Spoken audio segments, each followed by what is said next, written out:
This is 5 on 20 News with Andy Gonzalez and Rich Aguirre here, coming to you live from our studio in downtown Tucson. Today's Thursday, July 6th, and let's talk headlines. Evidence of bribery against former utility regulator Gary Pierce was found through a larger, unrelated federal investigation, according to prosecutor Fred Batista. The revelation was revealed in an email sent by Batista to Pierce's defense attorneys. The email states that the FBI was pursuing information about the Arizona Corporation Commission and had interviewed other individuals. Batista didn't reveal the details of the investigation, but presumably it involved a culture of bribery within the agency, which regulates utility companies in the state. The prosecutor said that he will hand over records of the interviews with Pierce and others involved in the bribery case, but will avoid the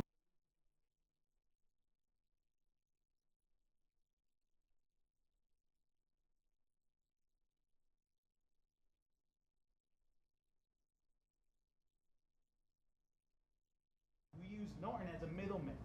In return, Pierce, as head of the Corporation Commission, allowed Johnson to charge water customers to cover his personal income taxes. Bribery? Unbelievable. Unbelievable. That's the world we're in, man. Arizona Senator John McCain said that he would not support a Republican plan to repeal Obamacare and replace it later. The idea to repeal the Affordable Care Act, better known as Obamacare, has been floated around by Republican members of Congress and the president as of late.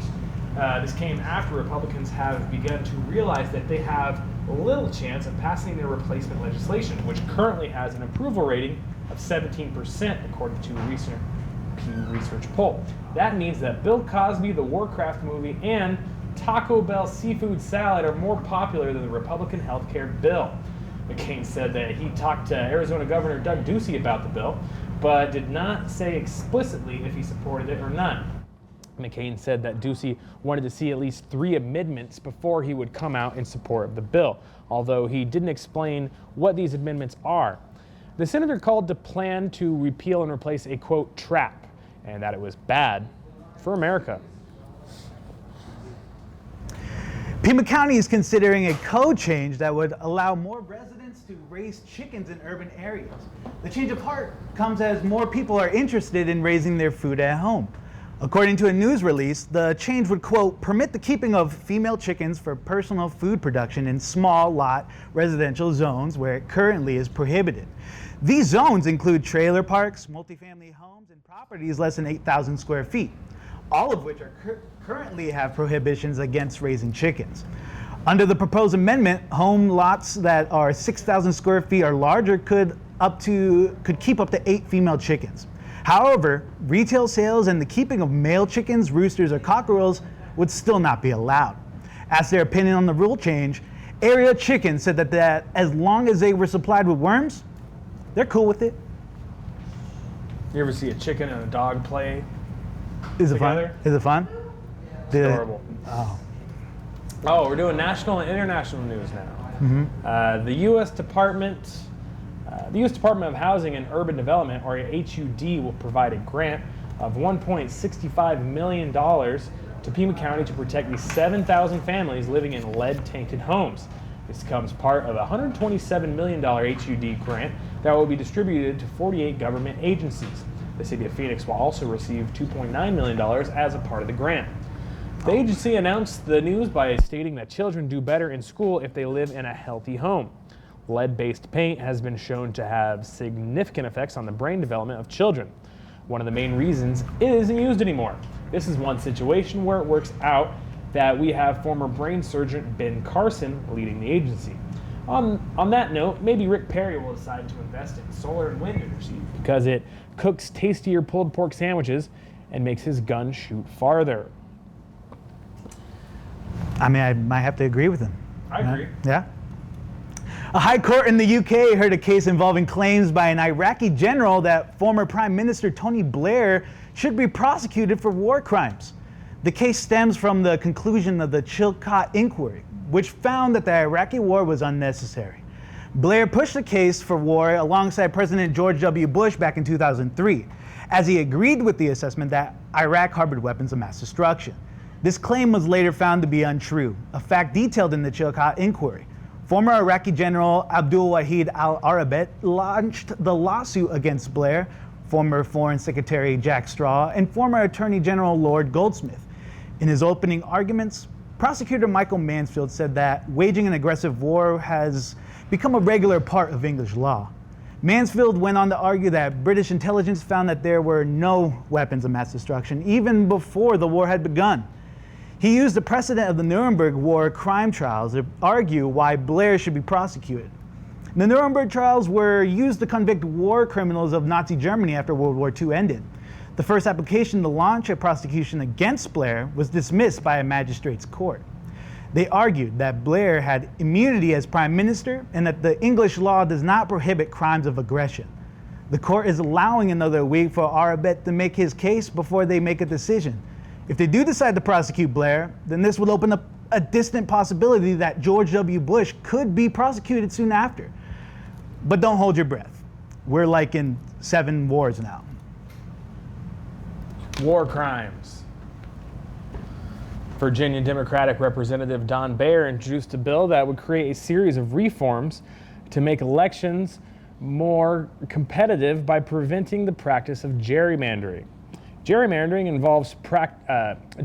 involves packing districts with voters of the same party to tilt how elections will turn out. Bayer's bill, called the Fair Representation Act, would take 3 steps to combat gerrymandering. First, it would require all congressional districts to be drawn by independent redistricting commissions. Currently, districts are drawn from partisan legislatures who often game the system to ensure their own party wins. It would also establish multi-member districts from different political parties. This means that voters would have the opportunity to elect multiple legislators to represent them rather than just one, which would prevent the current system of choosing at least the least worst candidate. And finally, it would allow ranked choice voting, where voters rank their top candidates in order rather than choosing a single candidate. Bayer believes that this system would make it more fair to third parties to be a part of the political process rather than simply fringe candidates. It would also get rid of an expensive runoff election because the second-ranked candidate would automatically win. Well, it sounds great. The problem is that Congress is full of incumbents who want to protect their jobs no matter what and will probably be unlikely to let the bill come up for a vote. Congressmen of both parties have argued that the bill makes too much sense, which the American people would not stand for. Too much sense. It makes too much sense. Interior Secretary Ryan Zink told reporters yesterday that he thinks that gas and oil drilling should pay for the budget gaps in our country's national parks. Zink said that fee payments from drilling could help solve the $11 billion maintenance backlog at the National Park Service. It would also plug the hole created by the Trump administration, cutting $360 million from the agency's budget, which they have proposed. So basically, because the Trump administration is cutting the budget for national parks, we need oil and gas drilling to make up for it.